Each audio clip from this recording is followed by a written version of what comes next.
औज़ुबिल्लाहि मिनश्शैतानिर्रजीम बिस्मिल्लाहिर्रहमानिर्रहीम। अस्सलामु अलैकुम व रहमतुल्लाहि व बरकातुहू। नाज़रीन, मैं हकीम नासिर अली आप सबको खुशामदीद कहता हूँ काफ़िला इखलास में। आज का हमारा जो टॉपिक है, असल में कुछ सवालात पूछे गए थे मुझसे हमारे मुरीदीन में से, और कुछ स्टूडेंट्स ने भी मुझे ये सवाल किए कि तशख़ीस के तरीक़े क्या हैं। इसके अंदर जो एक्चुअल जो सवाल था वो सवाल ये था कि ये जो काला जादू करते हैं इनके तशख़ीस के क्या तरीक़े होते हैं। देखिए, डिपेंड करता है कि उन्होंने किस तरह की प्रैक्टिसेस की हैं, किस पे ज़्यादा रियाज़त की है। बहुत सारे अलग अलग तरीक़े हैं। कभी कभार हमजातों से भी तशख़ीस डायग्नोस यानी पता लगाया जाता है कि प्रॉब्लम क्या है, इसका इलाज क्या है, इसका तरीक़ा क्या है। जिन्नात से भी होता है, हमजात से भी होता है। इसी तरह एंटाइटीज़ भी होते हैं। काले जादू के अंदर बहुत सारे एंटाइटीज़ भी होते हैं। हमारे यहाँ नूरानी इल्म होता है, मुवक्किलों के ज़रिए भी तशख़ीस किया जाता है। क़लंदरी तरीक़ा जो है, बुज़ुर्गों का जो तरीक़ा है, आपकी अपनी रूहानियत को जगाना। और ये जो आपको ज़्यादातर मालूमात होती हैं वो रूहानी तरीक़े से मालूम होती हैं। ये एक बहुत डीप लाइन है, क्योंकि ये किसी पे भी क़लंदरों का, बुज़ुर्गों का, सूफिया का तरीक़ा यही रहा है। सिंपल सी बात है, अगर आप जिन्नात का सहारा लेकर काम कर रहे हैं, किसी भी हमजात का सहारा, यू आर डिपेंडेंट, आप मोहताज हैं उसके। अगर वो चीज़ आपके हाथ से किसी भी गलती से या किसी भी प्रॉब्लम की वजह से अगर वो चले गई तो आप बेकार हो जाते हैं। और बहुत सारे अक्सर और पेशतर ये भी होता है कि ये जिन्नात और हमजात एक शर्त पर आते हैं, कुछ शराइत होती हैं उनकी। जब आप उस शराइत पर पूरा नहीं आते हैं ना, तो वो बहुत बड़ा नुकसान पहुंचा देते हैं। इसी तरह काला जादू करने वालों में भी बहुत सारे तरीक़े हैं डायग्नोस करने का और तशख़ीस करने का। उसमें से एक आसान तरीक़ा है जो बहुत जल्दी उसको सिद्ध किया जाता है और बहुत जल्दी उसको हासिल कर लिया जाता है, वामा मार्ग तरीक़े से। शायद मैंने पहले भी इस तरीक़ों के बारे में, ब्रह्म मार्ग, वामा मार्ग, इन सारे तरीक़ों के बारे में, जैसे कि हमारे यहाँ जो परहेज़ का तरीक़ा होता है, जलाली, जमाली, परहेज़ बिल लज़्ज़ात, ये सारी जो हमारे यहाँ जो जब भी हम कोई छिला कशियाँ करती हैं, कोई वजीफ़ा पढ़ते हैं, तो हम कुछ परहेज़ करते हैं।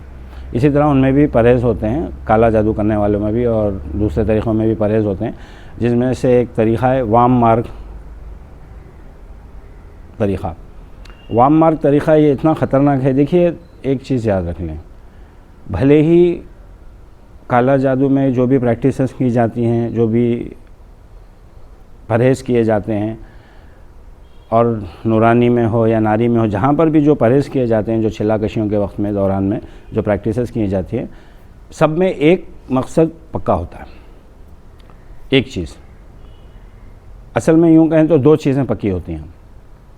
एक उस फील्ड की एनर्जीज़ को अट्रैक्ट करना, और दूसरी अपनी नफ्स को मारना। वाम मार्ग में जो नफ्स को मारने का जो तरीक़ा है ना, वो इतना ख़तरनाक है कि कोई भी एक आम आदमी, कॉमन आदमी नहीं कर सकता।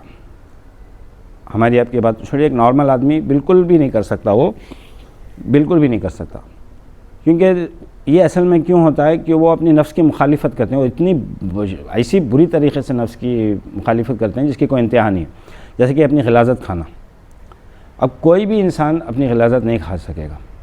इसके मैंने बताया ना कि परहेज़ जब करते हैं तो इसके दो मकसद होते हैं, एक अपनी नफ्स को मारना और दूसरी उस फील्ड की एनर्जीज़ को अट्रैक्ट करना। अभी देखिए, अपनी ग़िलाज़त वामा मार्ग में क्या है, जो चीज़ इंसान छोड़ देता है, जो उसके काम की नहीं है, जिससे वो हकारत करता है, जिससे वो पीछे हटता है, उसको अपनाना।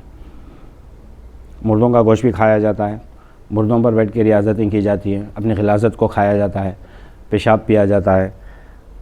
अब जैसे कि फॉर एग्ज़ाम्पल तशख़ीस पर आ जाते हैं हम। तशख़ीस के अंदर वामा मार्ग का इस्तेमाल किया जाता है। तशख़ीस में इस रास्ते में एक डाइटी है, एंटाइटी है, जिसका नाम है कर्ण पिशाचिनी।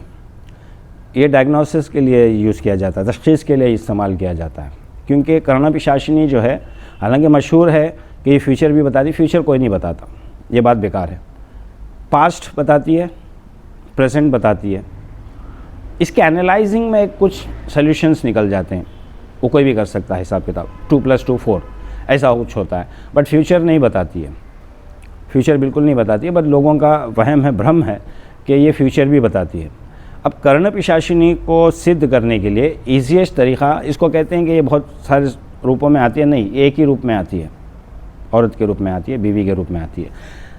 दूसरा जो बहन के रूप में आना, माँ के रूप में आना, ऐसा कहते हैं, बट ऐसा नहीं होता। ये मैक्सिमम जो है ये औरत के रूप में ही आती है, और ये सिर्फ इंफॉर्मेशन दे सकती है। मतलब आपके सामने कोई आया पेशेंट और उसने कोई सवाल किया, तो वो इसका पास्ट और इसका प्रेजेंट बता सकती है, फ्यूचर नहीं बता सकती। तो ये क्या होता है ना, जिसके भी पास कर्ण पिशाचिनी सिद्ध किया होता है वो, तो वो जैसे पास्ट की कुछ ऐसी ज़बरदस्त बातें बता देता है जिसकी वजह से सामने वाला आकर के एकदम आपको सरेंडर कर देता है। उतनी ज़बरदस्त फैक्ट्स होते हैं, कुछ ऐसी बातें होती हैं जो सिवाय आपके कोई नहीं जानता, कुछ ऐसे इंसिडेंट्स होते हैं जो सिवाय आपके कोई नहीं जानता। इस किस्म की बातें वो बता देती है, जिसकी वजह से क्या होता है, जो सामने जो पेशेंट आया हुआ होता है ना, वो सरेंडर हो जाता है। अलबत्ता कोई बीमारी है तो वो भी बता सकती है, कोई असरात हैं तो वो भी बता सकती है।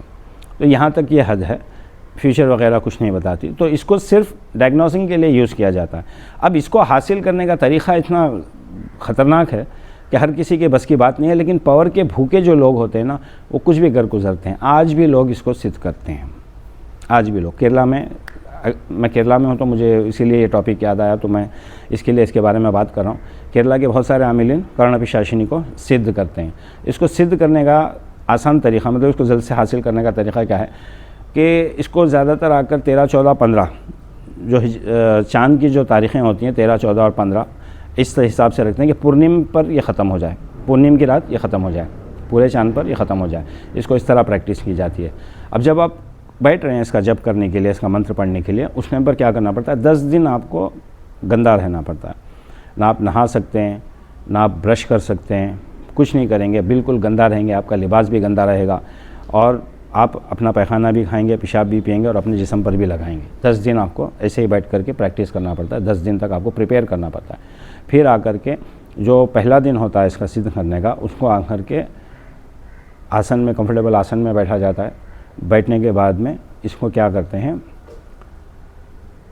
एक 54 दाने की एक तस्बीह होती है जो इंसान की हड्डी से बनी हुई है, हड्डी की तस्बीह होती है जो 54 दाने की होती है।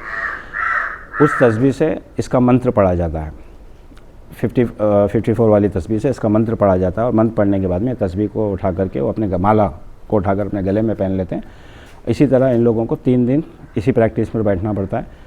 कमरा अलग होना चाहिए, उस कमरे में कोई आना नहीं चाहिए, कोई कमरे में बाहर नहीं निकले। एक बात लेकिन ज़रूर है कि ये एक बार ये ज़िंदगी में आ गई या आपने इसको वश कर लिया, इसके कुछ शराइत रहते हैं, उस शराइत के बिना पर ही आती है आने से टाइम पर, और उसके बाद में आप किसी औरत के करीब नहीं जा सकते, कोई औरत आपके करीब नहीं आ सकती। अगर आ गई उसकी भी शामत नहीं, आपकी भी शामत नहीं। ये इतना ख़तरनाक इसके टर्म्स एंड कंडीशंस होते हैं। तो 3rd दिन इसको ज़्यादातर सिद्ध करने वाले जो आजकल हैं, आमिलीन जो होते हैं, वो डायग्नोस तशख़ीस के लिए इसको सिद्ध करते हैं।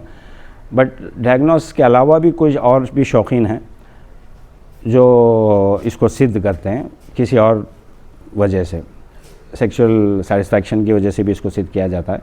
क्योंकि जब ये आती है तो उसी पोजीशन में आती है और उसके बाद में ही पता चलता है कि ये अभी सिद्ध हो गई है।